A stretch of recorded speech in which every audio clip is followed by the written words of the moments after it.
মাশাআল্লাহ, আপনি সেই মেয়ে না? আপনি কি ড্রেস কিনতে আসেন নাকি শুধু ট্রায়াল দিতে আসেন? কেনার সামর্থ্য আছে? কাস্টমারের লগে এমনি কথা বলতেছেন কেন? সুন্দরভাবে কথা বলেন। কাস্টমার কে? কাস্টমার ওরা দেখি কাস্টমার মনে হয়? কাস্টমার তারাই যারা কিনতে আসে। আপনি কেমনে জানলেন যে ওনার কাছে টাকা নেই? কই দেখি দেখি কত টাকা আছে। 200 টাকা নিয়ে আসছে এই জিনিস কিনতে। তোরা কি এই জায়গায় চুরি করতে আসছস নাকি? ভাই ভাই অনেক শখ হয়েছিল, এই একটা জামাটা পরে দেখছি। আপনার শোন না, মাফ করে দেন, আর কোনোদিন আমরা তোদেরকে 1 মিনিট সময় দিলাম, ড্রেস চেঞ্জ করে এখান থেকে বের হয়ে যাবে। তো দারুণ ডেকে হাত ধাক্কা দিয়ে বের করে দিব। আমার তুমি মাফ করে দাও। তুমি এতবার করে মানা করছিল, তারপরে তোমার জোর করে নিয়ে আসছি। আমার লেগে তোমার এতগুলো মানুষের সামনে অপমান হইতে হয়েছে। মেঘলা, তুমি বাড়িতে যাও, আমার একটু কাম আছে, আমি একটু পরে আইতেছি। কি কো এত রাতের বেলা তুমি কই যাইবা? না না, যাওয়ার দরকার নেই। ওই একটু কাম মনে পড়ে গেল, কামটা কইরা আমি বাড়িতে আইতেছি, তুমি যাও। কিছু লাগবে স্যার? নতুন কালেকশন এসেছে, দেখাবো। Do you know me? What are you saying that time? আমরা চোর, আমরা এখানে চুরি করতে এসেছি। সরি স্যার, আসলে বুঝতে পারিনি তখন আপনি সেই ড্রেস আপে আসছিলেন। জামাই যে কই গেল, কোনো বিপদ হইল না তো? ও মা গো, এত বড় মাছ আনছে, এত বড় মাছ কই পাইছো? এটা তো বড় মাছ, তাই না? বোয়াল মাছের তো দাম হওয়ার কথা, এত সস্তা তো পাওয়ার কথা না। এলো তোমার লেগে একটা জিনিস লইছি, এই যে এটা খুলে দেখো। এটা পাইলা কই তুমি? এর তো অনেক দাম। হ্যাঁ, তুমি কি চুরি করছো? আরে না না, এটা আমি চুরি করতে যাবো কেন? তোমার লেগে আমি একটু উপর লইম, তাও এটা চুরি করে লইম। এটা আমি কিনে লইছি। এত টাকা পাইলা কেমনে?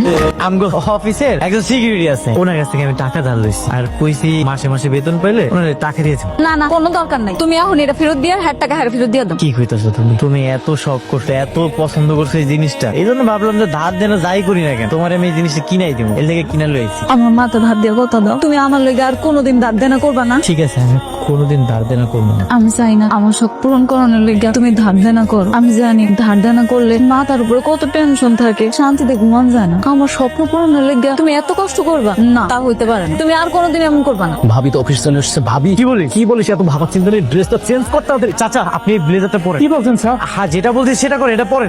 আরে পরেন, যেটা বলছি সেটা করেন। চিন্তা না করে ব্লেজারটা পরেন, ওর এখানে বসেন। বকা দেন আমারে, বকা দেন। কিভাবে কাজ করো? প্রতিদিন একই কথা বলতে হয়, কাজই করছো না। Sorry sir. সরি বলে এইভাবে আর কতদিন করবে তুমি? স্যার, আপনি আপনার কর্মচারীর সাথে এইভাবে ব্যবহার কেন করতেছেন? এটা কে? উনি এখানে কি করে? উনি হইতেছে আমার স্ত্রী। তো মনে করবেন না, আমরা গরিব মানুষ, আমগো তো ভুল ত্রুটি হইতেই পারে। আপনি একটু সুন্দর করে বুঝায় এখন। তুমি হঠাৎ করে আমাকে অফিসে এলা যে? তোমার লেগে খাওয়ান লেগে আইছিলাম। 500 টাকা রাখো। তুমি যে ধার করে আনছিলা সেটা দিয়ে দিবা। 500 টাকা? এত টাকা তুমি কই পাইছো? তুমি যে আমার বিয়ার সময় হাড়টা দিছিলা, এটা না আমি বেচে দিছি পাশের বাসার ভাবির কাছে। তুমি তো আমার 300 টাকা দিয়ে কিনা দিছো না? গিয়ে আমি সারা কি করে কইছি এটা 500 টাকা দাও, তাই কিনা লইছে। আমার 200 টাকা লাভ হইছে। ভাবির হাটটা দিছস, ওইটা কিন্তু 2 ভরি স্বর্ণ, প্রায় 3 লক্ষ টাকা দাম। এটা তুমি কি করছো? আমি তোমার ভালোবেসে একটা হাত দিছি, সেটা তুমি বিক্রি করে দিছো। কত শখ করে তোমার আমি দিলাম। ধরো টাকা ধরো, আর তোমার পাশের ভাবিরে কইবা ওইটা আমি তোমার বাসর করে দিছিলাম, অনেক শখ করে দিছি, ওটা তুমি আবার ফেরত নিয়ে আসো। এমন করো না, রাগ করো না। তুমি আমার পরে কিনা দি, রাতে এটা কইছে সেটা করো। কিন্তু তোমার যে ধার পরিশোধ করানো লাগবো। আচ্ছা, ওইটার আমি একটা ব্যবস্থা করবো নি, এই টাকা তুমি ফেরত দিয়ে দাও। হ্যাঁ রাতুল বল, করিম চাচার বিয়েতে যে টাকা দিতে চেয়েছিলি তার মেয়ের বিয়েতে কত টাকা দিলে ভালো হবে সেটা বল। 50,000 টাকা? 50,000 দিলে হবে নাকি আরো বেশি লাগবে? আর না, 50,000 দিলেই হবে। ঠিক আছে, 50,000 টাকা দিলাম, আরো যদি বেশি লাগে আমাকে জানাস।